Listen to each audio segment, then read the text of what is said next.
abraço gostoso, que bom tê-la aqui. A minha avó, que é mineira, assim como eu, sempre dizia que quando a gente se abraça, os corações conversam, a gente se conecta. E é bonito isso, né? Que privilégio ter esse momento aqui juntas, nesse momento de tanto afeto. Sim, minha amiga, a vida é muito circular, né? E hoje eu volto, né, e quero dedicar o nosso abraço a toda a rede que aos 19 anos me abraçou, né, os educadores, as famílias e as crianças que sempre me ensinaram. Sua avó era muito sábia. Aliás, as avós e os avós são muito sabidos, pois eles aprendem com a natureza, observam, né? E o nosso corpo, ele conversa com o outro. A nossa alma, ela conversa através do corpo. Não existe essa separação. Que delícia esse encontro. Realmente o melhor lugar do mundo é dentro de um abraço. Eu sou Josiele Moreira, estou formadora da EPF, Sexta CRE, e estou aqui com minha amiga linda, Tatiana Mello, que hoje fez parte da rede, hoje ela é do CREI, e é uma pesquisadora das infâncias, uma itaquiana assim como eu. E a gente vai conversar um pouquinho sobre essa criança natureza, sobre esse corpo brincante. Tati, existe um pulsar necessário para um abraço ser acolhedor e para que ele realmente aconteça? Sim. Para tudo na natureza existem ritmos e ciclos, né? E a mesma coisa acontece com o ser humano. A gente também tem ciclos, necessidades específicas para cada momento. Então é importante perceber como que está o nosso corpo, né? Como que a gente está pulsando. Se estivermos de forma acelerada, como a gente vai conseguir tocar o corpo da criança, ouvir a criança, perceber, né, as necessidades dela. Infelizmente, né, Tatiana, a gente entra num ritmo tão acelerado e a gente acaba perdendo essa consciência, essa sutileza do cotidiano, e a gente perde esses momentos, esse ritmo nos atravessa e a gente não entende como eles são necessários na rotina das crianças, né? Nos pequenos detalhes, na escola, quando chegar na creche, chegar no EDI, essa rotina do acolhimento, a alimentação. São pequenas sutilezas que a gente deixa passar porque a gente se atropela nesses ritmos e a gente não percebe quanto somos diferentes e diversos, né? Eu gosto de fazer eu trago aqui para a nossa conversa a simbologia das sementes. Nenhuma semente é igual, né? Se a gente for pegar agora aqui, eu trouxe, viu, para a nossa conversa, umas sementinhas para a gente perceber como a gente é diverso, né? Como a gente é diferente. Vamos perceber um pouquinho aqui e olhar essa semente. Você consegue encontrar alguma parecida ou igual, no mesmo ritmo? Impossível. E as crianças, elas têm o mesmo ritmo? Não. Desde bem novinhos, ali ainda células, né, dentro do útero das nossas mães, a gente já começa a ser nutrido por aquele líquido, aquela água que vem da natureza, que a mãe ingere, os nutrientes da natureza. O ritmo daquela mãe no cotidiano dela vai passando para a pele do bebê e ele começa a se sentir aconchegado e aquelas memórias vão sendo gravadas naquele ser já desde muito pequeno, né? E essas memórias são raízes pelo corpo inteiro. Quando a criança nasce, ela traz já essa história. E aí, a cada dia que a criança vai indo, ela já vai sendo um ser diferente. Não tem como a gente lidar com cada pessoa sem ter noção dessa história, né? E ela continua, né? Quando entra na escola, nas novas relações, essa criança vai ser sempre diferente. Mas tem algo que nos assemelha, né? Há necessidades que todos nós temos. Uma delas é a necessidade de se sentir pertencente. Nosso corpo, que começa ali no aconchego, sempre vai sentir saudade desse aconchego. Vai ter necessidade de sentir ninho. Então precisamos de liberdade, precisamos crescer, construir autonomia, construir, mas essa construção ela é paulatina.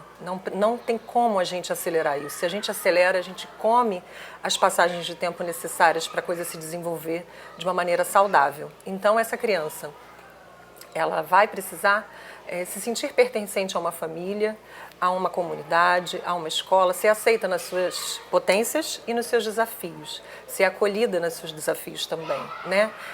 E mais do que isso, ela precisa se sentir parte de um todo, de um cosmos, né? Ela não é um ser separado dos animais. E as crianças pequenas sabem disso, por isso elas mergulham. A gente pede para lavar as mãos na creche, elas abrem a água e botam as mãos. A criança ela se joga para a natureza, ela vai ao encontro do vento, ela vai rodopiar no ritmo do ar, ela vai sentir prazer em correr com os passarinhos, em gritar em ambientes abertos, porque são necessidades humanas de pertencimento a esse todo natureza. Poxa, Tati, e é super esse tema que a gente traz hoje. O Diz Aí Família de hoje vem nos trazer, nos provocar sobre que não existe essa dicotomia entre criança e natureza, né? A criança é a natureza, ela não está desassociada desse processo tão natural, né? Então, partindo dessa premissa, minha querida educadora, como podemos cuidar dos nossos pequenos na natureza, respeitando os ritmos de cada criança? Desafio para gigantes, né?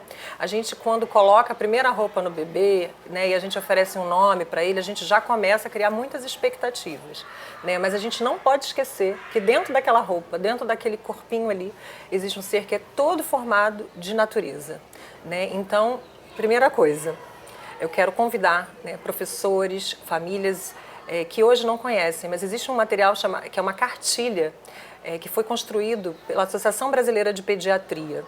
Ele é baseado numa outra cartilha mundial, estudos de médicos do mundo inteiro, alertando a nossa geração para os riscos do excesso de telas para a faixa etária de 0 a 6 anos. Então, se vocês tiverem a oportunidade de ler partes, pelo menos, vocês vão ver que uma criança de 0 a 2 anos, ela não tem necessidade de uso de telas. Inclusive, não é aconselhado, né? Nenhum tipo, nem televisão.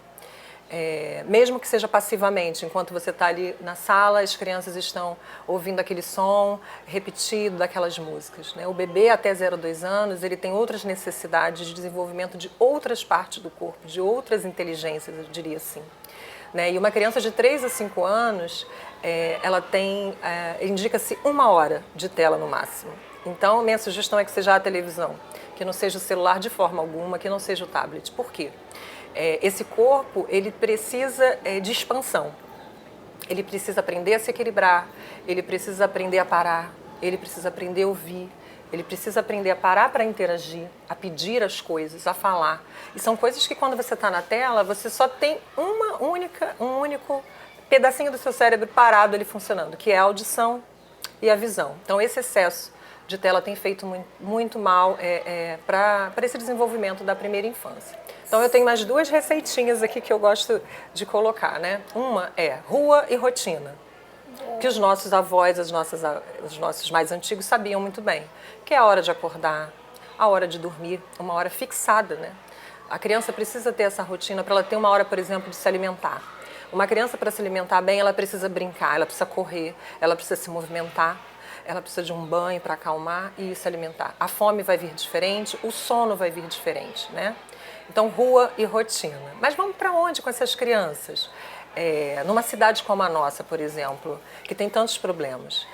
Para a criança, o mais importante é a mão dada. Então, se você estiver caminhando pela rua com ela para ir à padaria, isso já é uma grande festa. Ali ela vai ouvir passarinhos, ela vai ver um morador de rua, ela vai conversar com uma pessoa diferente. Essa diversidade é importante para a criança, né? Então, rua e rotina. Se você tem uma pracinha, maravilhoso, vai se encontrar com alguns amigos, vai brincar na terra. Não posso ir para a rua agora. Então, um cantinho no banheiro com uma bacia para brincar com água. Oferece o arroz e feijão para a criança lavar. Muito cedo ela já pode amassar as batatas, descascar um alho, né? Fazer uma mistura de uma farinha. Essas coisas vão formando esse ritmo, né? Que é o ritmo natural da vida.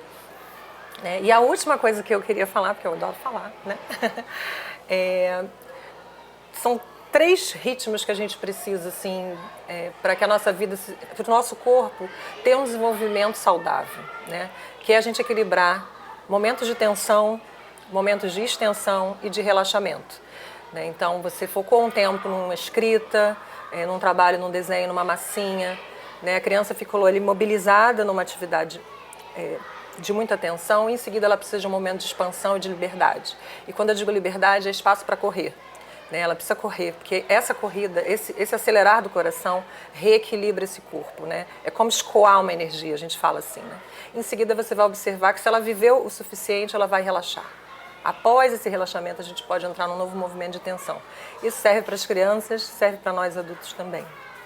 Uau, essa conversa me animou. Deu até sede. Ai, Em mim também. que delícia falar sobre isso, falar sobre as infâncias, sobre as crianças, a natureza. Como é necessário, né? Como a gente se atropela às vezes no dia a dia e não percebe a sutileza do cotidiano. Minha querida, que prazer tê-la aqui nesse bate-papo tão lindo. E a gente convida as famílias. E aí, famílias, bora brincar juntas? Vamos pra rua. Bora!